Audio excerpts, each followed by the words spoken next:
Assalamualaikum warahmatullahi wabarakatuh. Perkenalkan, nama saya Lucy. Di sini saya akan mempresentasikan manajemen proses dan penjadwalan pada sistem operasi. Di sini saya akan mempraktekannya menggunakan CPU OS Simulator. Nah, CPU OS Simulator ini merupakan simulasi dari kerja CPU di dalam laptop kita atau di dalam CPU kita.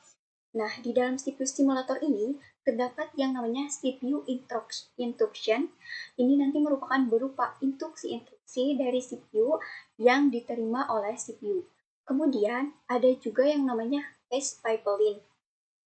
Kemudian berikutnya yaitu ada yang namanya program stakes dan general purpose CPU register.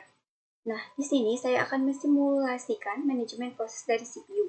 Caranya, yang pertama yaitu kita harus membuat kerja dari inputannya itu sendiri. Nah, di sini saya telah membuat inputannya, jadi saya tinggal mengkopinya saja. Kita copy, kemudian kita pastekan di program compiler, yaitu ada di Advanced, kemudian kita klik compiler. Nah, di sini kita tinggal pastekan saja. Nah, di sini saya membuat program FCF-S1, di mana I-nya ini sama dengan 0. Kemudian perulangannya adalah N sama dengan 1 sampai dengan 10. Setelah itu, kita buat base address-nya menjadi 100. Kita atur base address-nya menjadi 100. Nah, setelah base address-nya itu kita atur, kita tinggal mengklik compiler, kita mengcompilernya, yaitu kita klik compile, kemudian kita klik compile. Nah, ini merupakan instruksi-instruksi yang akan kita masukkan ke dalam CPU-nya, yaitu dengan cara klik plugin memory.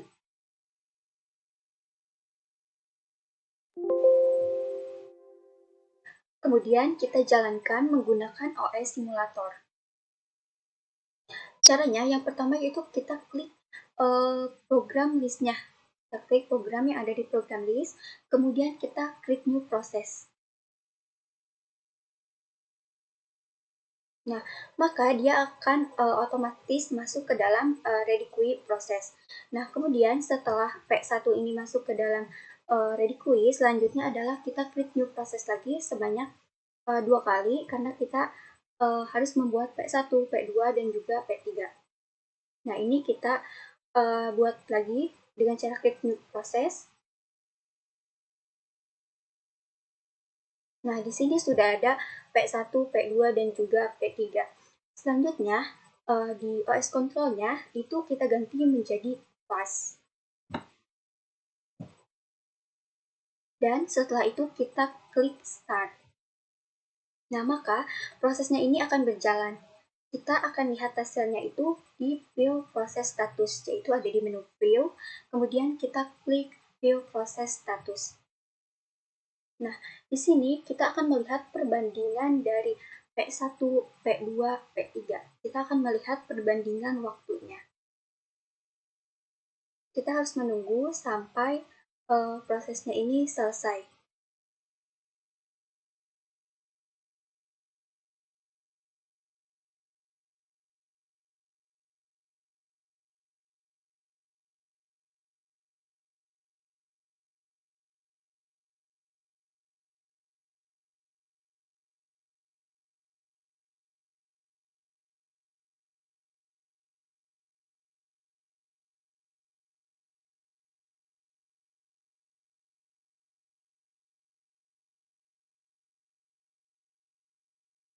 Nah, di sini P1 arrival times-nya itu adalah 0 karena waktu kedatangannya ini langsung dijalankan. Nah, sementara P2 itu arrival times-nya adalah 21 dan P3 adalah 40. Sehingga rata-rata dari proses waiting times-nya itu adalah 20. Nah, selanjutnya ini kita close saja terlebih dahulu. Kita akan memodifikasi program yang ada di program compiler. Jadi kita kembali lagi ke program compiler. Nah, kita ganti perulangannya. Misalnya kita ganti menjadi 12. Nah, kemudian kita tambahkan outputannya. Nah, di sini kita tambahkan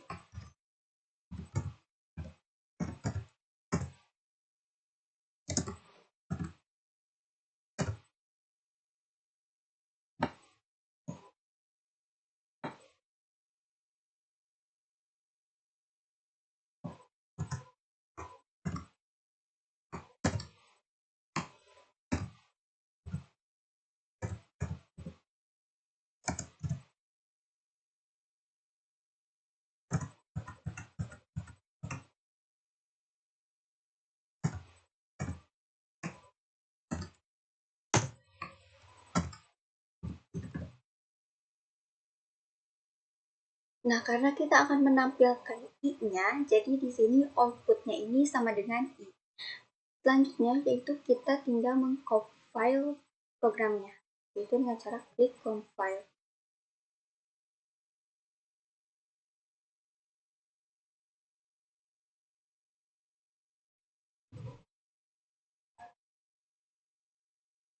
Nah, sebelum kita login memori, kita harus menghapus dulu program yang telah kita buat tadi, yaitu dengan cara kita masuk ke CPU simulator, kemudian kita remove all program. Nah, setelah terhapus, kita kembali lagi ke program compiler. Kemudian baru kita bisa meng-login memori.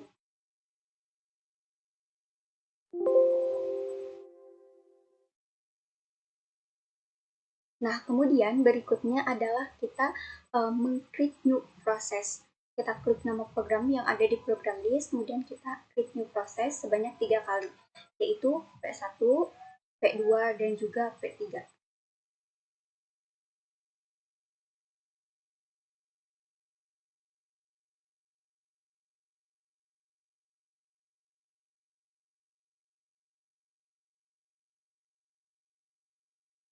Nah, karena kita akan membandingkan waktu rata-rata antara program yang tadi dengan program yang baru kita edit, maka kita harus menjalankannya, yaitu dengan cara mengklik Start.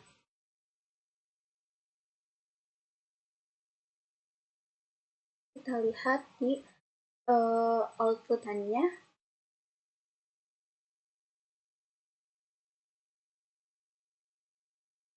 Kita klik Input Output.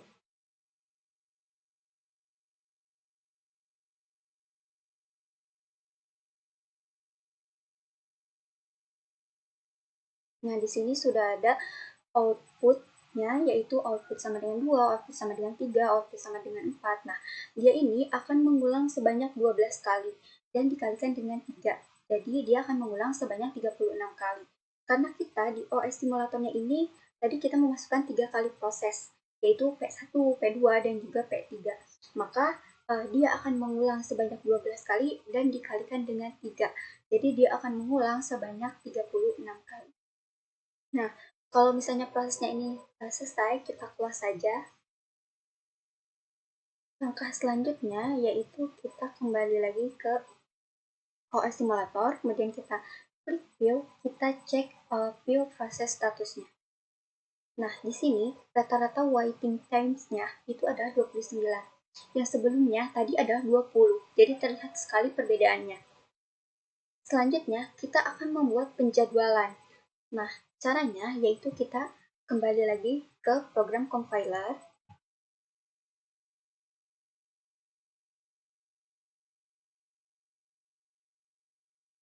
Nah, caranya yaitu kita tinggal meng-create new process P1, yaitu yang ada di program list.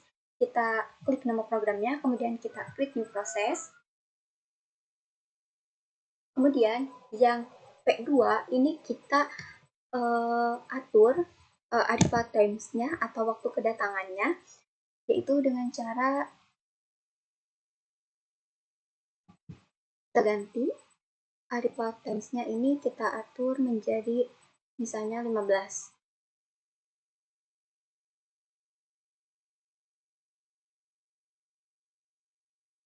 Kemudian setelah itu kita create new process.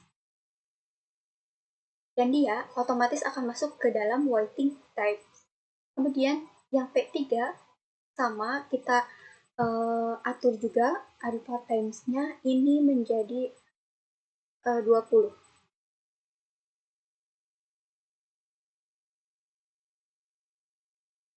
Kemudian kita create new process.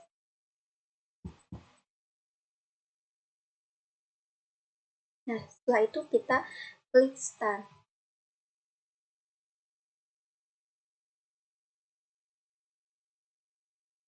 Kita lihat view proses statusnya. Nah, di sini terlihat perbedaan. Rata-rata waktu tunggunya menggunakan penjadwalan yaitu adalah 27. Nah, dengan ketiga percobaan tadi dapat disimpulkan bahwa menggunakan penjadwalan proses akan mempersingkat waktu tunggu dari suatu CPU. Yang ketiga, perbandingan proses yang telah kita coba tadi. Jadi, proses yang terakhir ini lebih cepat dari proses yang kedua tadi. Mungkin itu saja presentasi dari saya, kurang lebihnya mohon maaf. Wassalamualaikum warahmatullahi wabarakatuh.